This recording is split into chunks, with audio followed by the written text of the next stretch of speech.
and welcome to the MHR podcast. I'm Andy. I'm Alice. Alice, we spoke last week on the end of the financial year, tax year end. We were talking about how it's really stressful for payroll teams, and it is a stressful time. But what is even more stressful is when these things go wrong, right? When payroll and finances go wrong, employees feel the brunt of it, and it can lead to a lot of dissatisfaction, right? Definitely.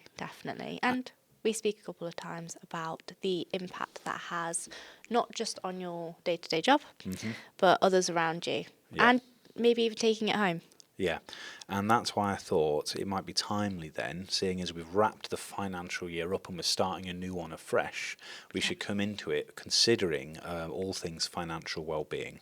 Definitely a good topic. Yeah, it's something you know what, when we started this podcast about the world of work a couple of years ago, wasn't really mentioned, wasn't really discussed. No. But this year and the last year and a half, it's been a really prominent talking point for businesses. The expectation that businesses should play a larger part in supporting employee financial well-being and their contribution towards an employee's well-being. Because we now know, there's more research out there, that actually investing in your employees' well-being is going to lead to better retention, it's going to lead to better development, and it's going to also just make sure people want to stick and grow with a business. Definitely. So, and you know, that comes back to the business as well. So financial well-being is really important, especially as we go through economic crisis and other macro factors that are going to make sure that people feel under pressure. And at the end of the day, we go to work to get paid, because that makes us feel like we're secure and we can live our lives. Indeed. Right? So for anyone that's wondering what financial well-being actually is,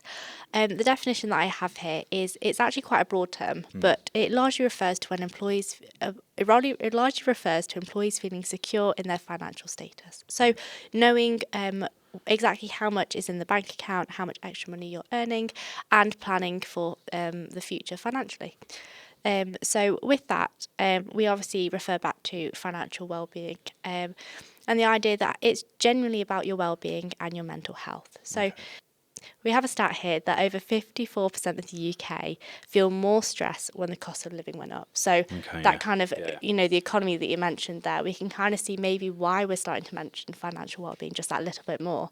And it's becoming definitely a relevant topic. I think now that we've come to the end of the tax year, coming into a new one, it probably is at the forefront of people's minds this month. Absolutely. I can imagine that as well. So there are many people in the UK who have poor financial well-being. For example, one of the stats we have here is that 22 million UK residents said that they weren't so certain about planning for their retirement, which is a huge pressure, right? Because time is ticking. We feel like we've got less time at work. If we don't feel like we're ready for that, we're going to feel under pressure.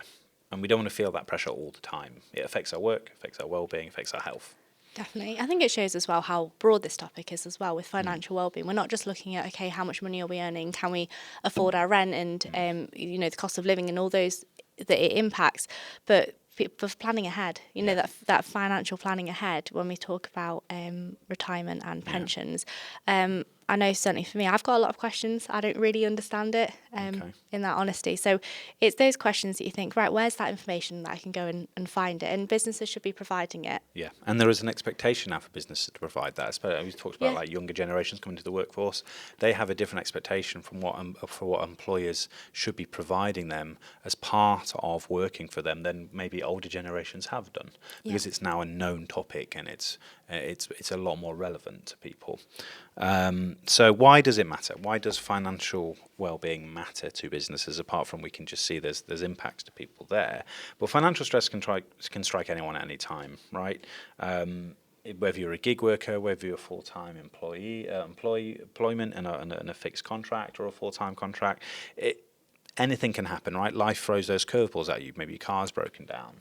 You know, maybe there's a family emergency. Maybe there's some health issues that you need to consider. If you're hit by those issues, then suddenly you can be thrown into something where you could be put under some severe financial stress. And there's some stats here that kind of hammer this home a bit more. So one of them is that 50% of households don't have £300 in savings. So we know that if you're put into a certain financial crisis, then you know, how sustainable is that for you to deal with, and what's that impact to you and your family?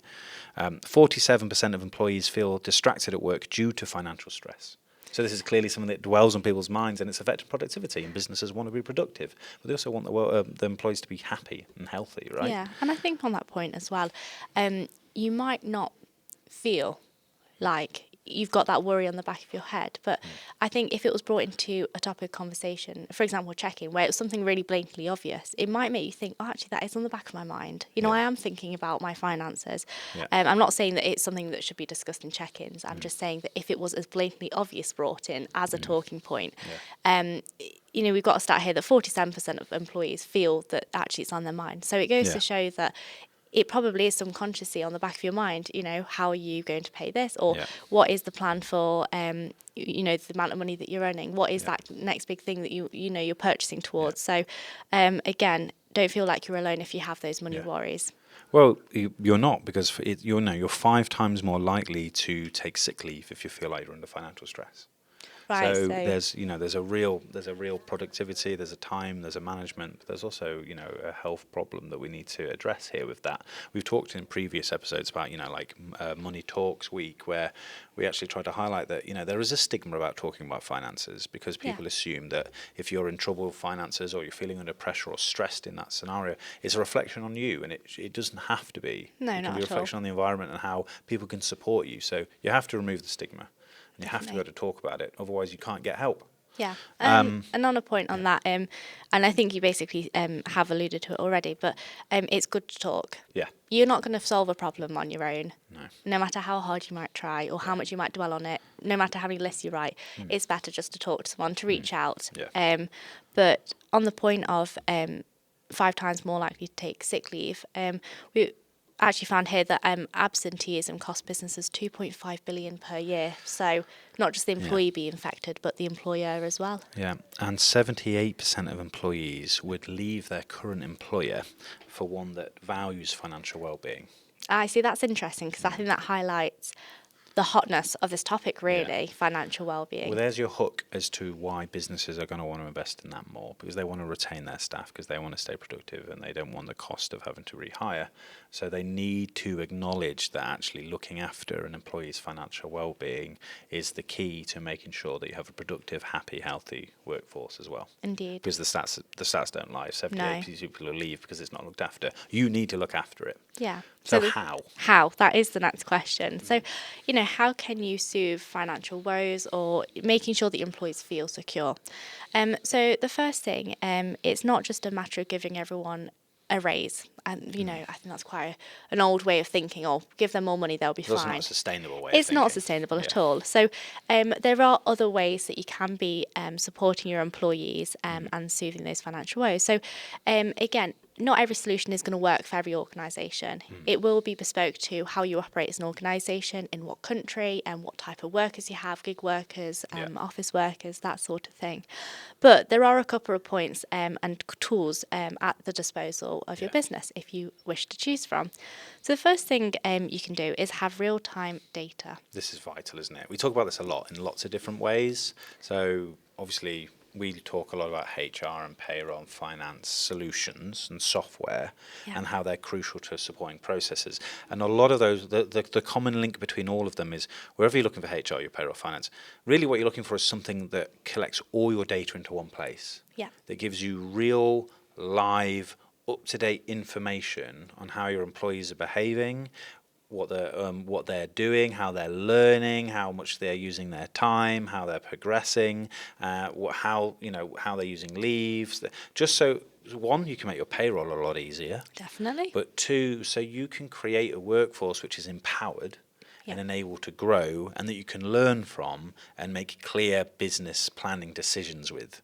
You can only do that with accurate live data, because as soon as you print data or export a spreadsheet or write it down, it's out of date. So real-time data is crucial, right? Definitely. And I think putting that into like a real life perspective, a real-time payslip. So maybe the concept of, or what people look at their payslip, it's just a matter of information. Yeah. A couple of numbers on a sheet of paper. But actually, there's so much more that can come from it, not just for the employee, but the employer. But if you're thinking about a real-time payslip, what that actually allows is the employees to get that instant overview of exactly what money they've earned and what they'll be paid on payday. So it's almost making budgeting a breeze.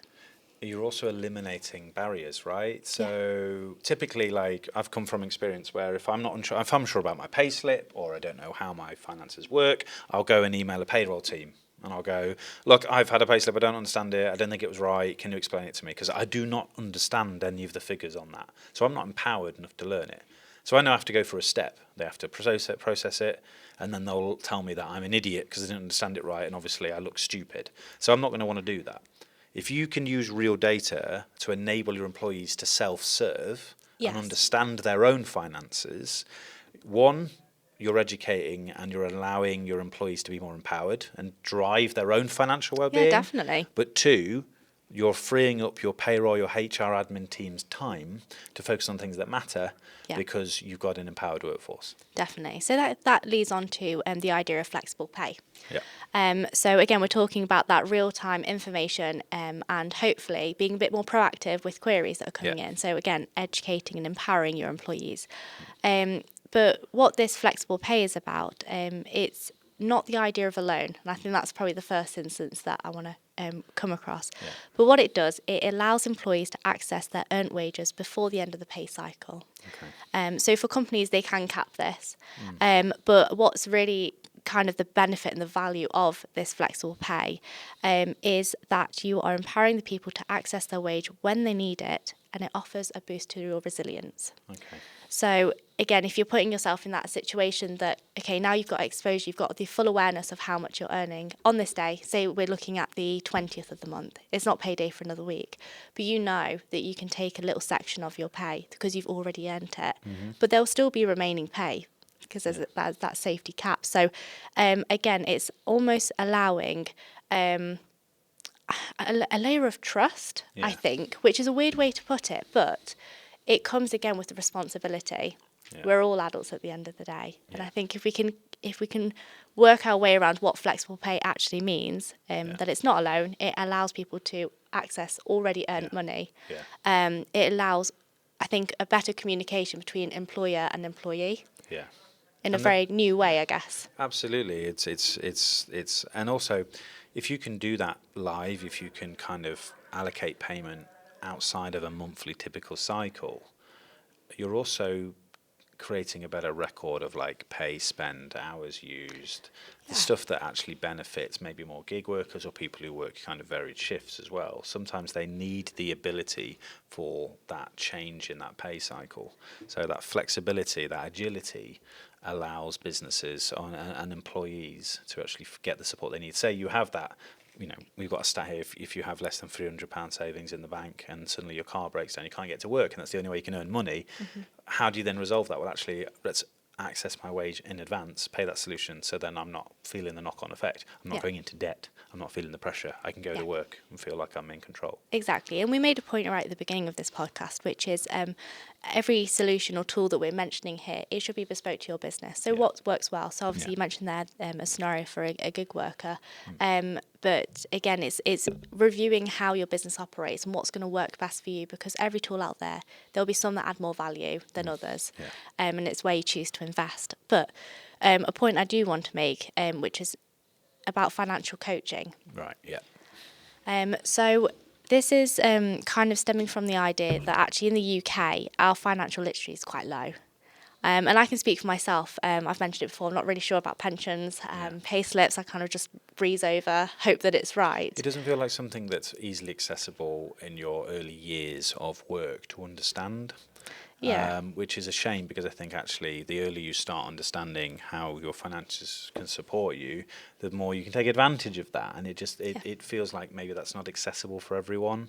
And it seems that younger generations are asking more now of businesses to educate them on how they can be more financially savvy. Yeah, definitely. And what financial coaching services can actually be is offered as a package, so a broader benefit package from a business.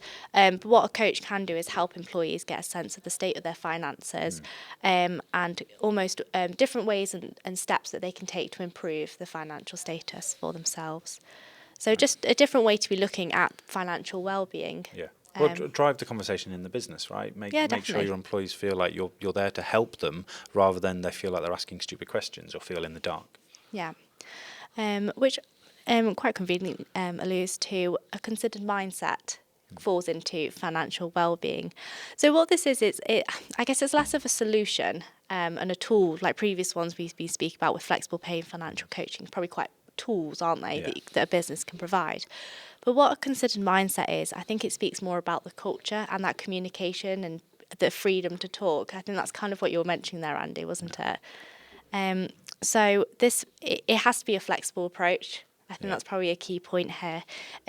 But it will impact all parts of an employee's day. Because if you think about it, if people don't have that considered mindset, they can be quite closed off. And if you've got that attitude, it could be closed off to working in a team. It could be closed off to being able to ask for help, even on, for a business level, let alone financial.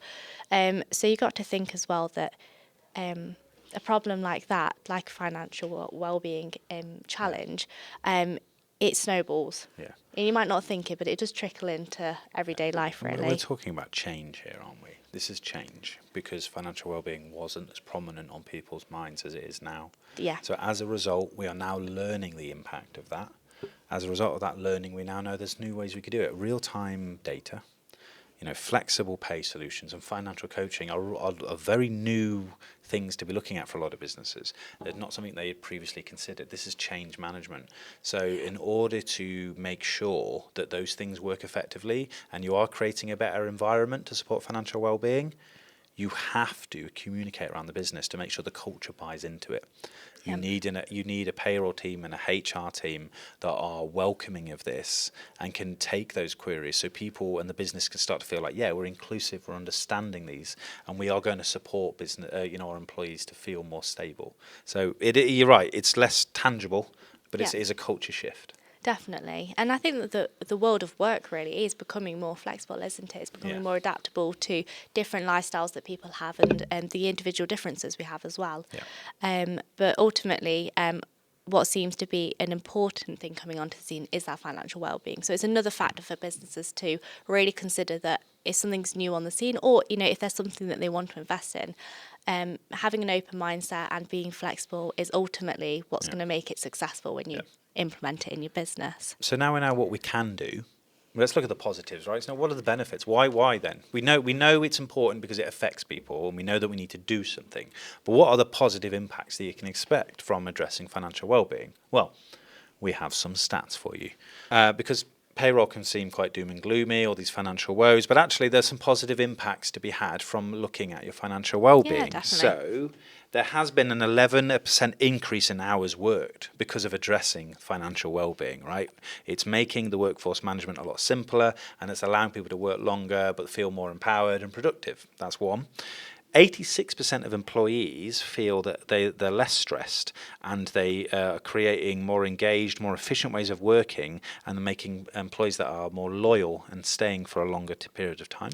See, that's an interesting one because we speak a lot about retention, don't we? I think that's ultimately what it comes to. But I guess it is a challenge for businesses. So if 86% of employees can feel less stressed, it goes to show that you're automatically creating a safer, more secure and a workplace that people want to be staying in. They want to be contributing and working with. So it's definitely should be almost on the top of the agenda to bring in and say, right, here's something we should consider to help 100%. With retention. And on top of that as well, if you focus on financial well-being, we found that 32%, there's been a 32% reduction in agency spend to easier recruitment and improving and returning investment. So that shows. You don't have to try so hard to get people in because actually you're more attractive and you're more likely to retain your staff. Yeah. And 27% said that that it was faster to recruit, and it was easy to fill roles and keeps